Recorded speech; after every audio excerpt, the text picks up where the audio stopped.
জানা যায় কিন্তু আমি দাঁড়াইতে পারি নাই। আমাকে সেখান থেকে অপমান করে বের করে দেওয়া হয়েছে কারণ আমার হাতে ট্যাটু। এর মধ্যে আমি পরে গেছি হাফ গেঞ্জি। যেখানে যাই সেখানে শুধু দুর্নাম আর দুর্নাম। বাজারে যাই মানুষজন আসে, মানে জিনিসটা কত খারাপ ভাবে ডাক্তাররা দেখছে যে এগুলো জীবাণু, অথচ আমার কাছে এগুলা ট্যাটু। আমার রক্ত নীলই না। আমি সাইদুর রহমান ভুইয়া, কিন্তু আমি সাইদুর ট্যাটু নামেই সমাজে পরিচিত। ট্যাটুতে ইন্টারেস্ট আসার গল্পটা একটু মজার ছিল। যেহেতু আমি পুরান ঢাকার, তো আমি আসলে শাঁখারী বাজার মেলাতে যাই, তো সেখানে গিয়ে দেখি যে রাস্তায় বসে সুই দিয়ে খুঁচিয়ে মানুষ ট্যাটু করছে। তো আমি তো জানি না এটা ট্যাটু। তো আমি বললাম যে এটা কি করতেছেন আপনারা? বলতেছে আমরা ট্যাটু করি। আমি সেটা কি জিনিস? কয় বুঝে কাজ নাই, করলে করেন নাইলে ভাগেন। আমি কাছে ঠিক আছে করেন। কি লিখবেন?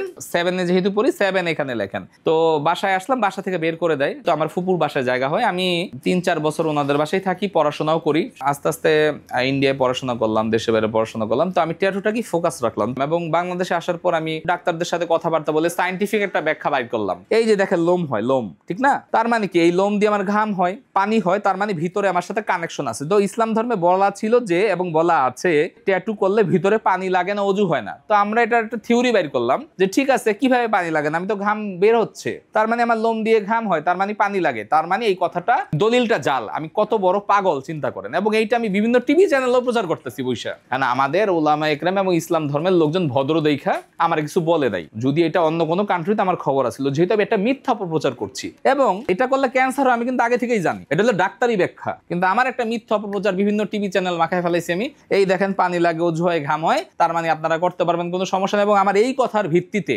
বাংলাদেশে এখন মনে হয় 500-700 ট্যাটু শপ তৈরি হয়েছে। ঠিক 2020 সালে হঠাৎ করে আমার চাচা মারা যায়, কিন্তু ওনার জানা যায় কিন্তু আমি দাঁড়াইতে পারি নাই। আমাকে সেখান থেকে অপমান করে বের করে দেওয়া হয়েছে কারণ আমার হাতে ট্যাটু। এর মধ্যে আমি পরে গেছি হাফ গেঞ্জি। খেয়াল করেন মানে আমি কত বড় পাগল। তো সেখানে গিয়ে দেখি যে আমার সাথে আসলে মানুষ মিলতেছে না। জিনিসটা আমি হঠাৎ করে ওই দিন আমার কাজ অফিস বন্ধ রাখলাম। আমি একটু ভাবলাম, আচ্ছা আমি যে 98 থেকে আকাশে উঠতেছি, আমাকে তো প্রতিটা মানুষই খারাপ বলতেছে, সমাজের প্রতিটা মানুষ খারাপ বলতেছে, মা বাবার ভালোবাসা পাচ্ছি না, সমাজের কেউ দেখতে পারে না, বাজারে যাই মানুষজন আসে, যেখানে যাই সেখানে শুধু দুর্নাম আর দুর্নাম। তাহলে একটু পরিবর্তন মনে আনা দরকার, যেহেতু আমার এখন বয়স হচ্ছে। তো আমি বিভিন্ন উলামা একরামদের সাথে কথা বললাম, মিটিং করা শুরু করলাম। এইবার মিটিং করা শুরু করলাম কয়েকজন মুফতি আলেম ভাইদের সাথে। আচ্ছা ভাই আপনারা তো আমাকে চিনেন? হ্যাঁ এক নামে চিনি, আপনি ট্যাটু করেন, আপনার তো লোক খুব খারাপ। তাই আমি বললাম ভাই আমাকে একটু মাফ করবেন, আমি আসলে আপনাদের সাথে একটু বসতে চাই। আপনারা তো খারাপ মানুষের সাথেও বসেন না? আমি তো মানুষ। হ্যাঁ আমি বসবো, আমাকে এবার একটু বুঝে বলেন আমার ভুলগুলো কি কি। ডিরেক্ট আমাকে দলিল বের করে দেখাইলে বুখারী শরীফে লেখাই আছে উল্কি করা হারাম।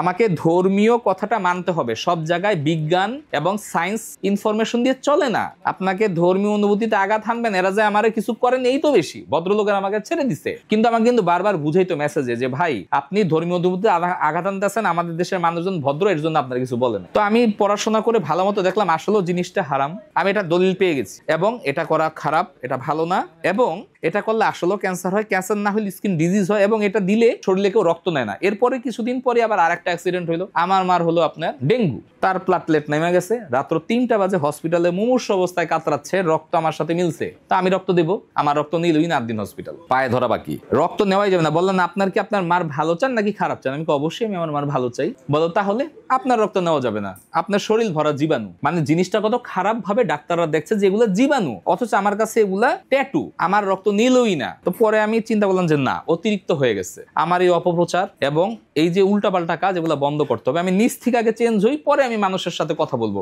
সাথে সাথে আমাদের বিজনেস আমি ক্লোজ করে দিই এবং 6 মাসে আমি আমার 18 লক্ষ টাকার প্রোডাক্ট ডিস্ট্রয় করে দিই। হঠাৎ করে মনে পড়লো, আমি আমার ওয়াইফের সাথে আলোচনা করলাম কি করা যায়, আমরা খাবো কি, সেভিংস তো ভেঙে ভেঙে খাচ্ছি। তো বললো যে আচ্ছা তোমার তো সবাই ট্যাটু রিমুভের জন্য খোঁচায় অনেক আগে থেকেই, 2012 থেকেই। তখন হঠাৎ করে আমার মনে পড়লো আমি তো রিমুভের বিজনেস করতে পারি, কিন্তু রিমুভের বিজনেস করতে অনেক টাকা লাগে, একটা মেশিন 50-60 লাখ টাকা। ঠিক আছে জমি জমা বেচে টিচে আমি কিনলাম, কিন্তু আগের মতো কিন্তু মজা নাই। আমি 5-7 লাখ টাকা ইনকাম করতাম ট্যাটু করে, রিমুভ করে 1 লাখ টাকাও কামাই না, 2.5 লাখ টাকা 2.5 কোটি টাকা ইনভেস্ট করে, কিন্তু এখন আমি কিন্তু শান্তিতে ঘুমাই। মজার ব্যাপার হলো আমাদের এই এত বছরের জার্নিতে আমাদের কিছু কিছু ক্লায়েন্টের মধ্যে 2-1 জনের কথা আমার খুব বেশি মনে পড়ে। নাহিদ ভাই আছে, ওনার শরীরে উনি মুসলমান হয়ে হিন্দুদের ট্যাটু করছে। তো আমি তাদেরকে বলতাম ভাই আপনি কয় না আমি শিবকে পছন্দ করি। আমি এটা কোনো কথা, আপনি মুসলমান মানুষ। আমাকে অনেক পেমেন্ট করতো, সে 50,000 60,000 টাকা করে পেমেন্ট করতে। আমি টাকার জন্য চুপ করে থাকতে পারি। তখন তো আমি কোনো সুস্থ স্বাভাবিক মানুষ ছিলাম না। পরবর্তীতে যখন তার মা মারা যায়, বাবা মারা যায়, তার মধ্যে পরিবর্তন আসে, সে চিল্লায় যায় নামাজ রোজার জন্য, ইসলামের দাওয়াত দেয়। যাওয়ার পর তার এমন পরিবর্তন হয়েছে, সে আমার কাছে আইসা বলছে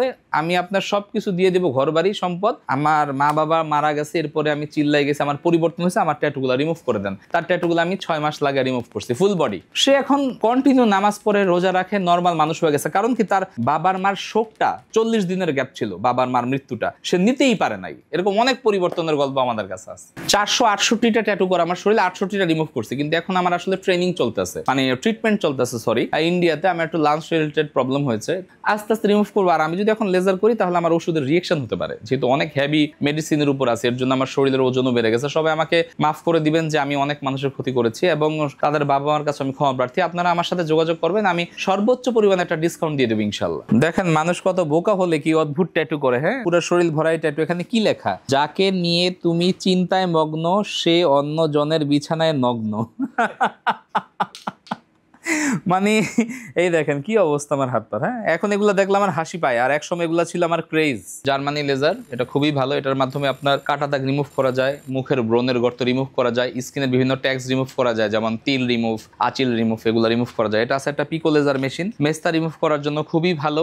আর আপনার মুখের লাল তিল, বাদামি তিল, এগুলো ঠিক করা যায়। লিপ লেজার করা যায়। এটার মাধ্যমে মুখে যাদের অতিরিক্ত দাড়ি লোম আছে, বিশেষ করে হিজড়া ভাই বোনেরা, তাদের এটা সুন্দর রিমুভ হয়। এখানে পিকো লেজার আছে, এটার মাধ্যমে আপনি যে কোনো ট্যাটু রিমুভ করা যাবে। যেমন এই যে কালার ট্যাটু, যেমন লাল, সবুজ, এই কালার বাংলাদেশে কোথাও রিমুভ হয় না, শুধু আমাদের কাছে রিমুভ হয়। এটা ওজন কমানোর মেশিন, এটা হলো ইএমএস ফ্যাট বার্নার। এটার মাধ্যমে আপনি শুয়ে শুয়ে আরামে ওয়েট কমাতে পারবেন, মাসেলসও টাইট হবে। এটা আছে স্কিন টাইটেনিং এবং ব্রাইটেনিং মেশিন, এটার মাধ্যমে স্কিন টাইটেনিং, ব্রাইটেনিং করা যায়। এটা ডিপিএল 8 জেনারেশনের মেশিন, যাদের বার্থ মার্ক আছে, বিভিন্ন সান স্পট আছে, লাল তিল, কালো তিল আছে, মেস্তা আছে, এগুলো রিমুভ করা যায়। অক্সিজেন মেশিন, এটার মাধ্যমে কাজ করলে স্কিনটা পুড়ে না। আর এটা হলো ইলেকট্রো সার্জারি মেশিন, যাদের কাছে টাকা পয়সা একটু কম আছে, তারা তিল আচিল খুব সহজে অল্প টাকা এটা দিয়ে রিমুভ করতে পারবেন। এই হলো আমাদের লেজার সেন্টারের লেজার মেশিনগুলোর পরিচিতি।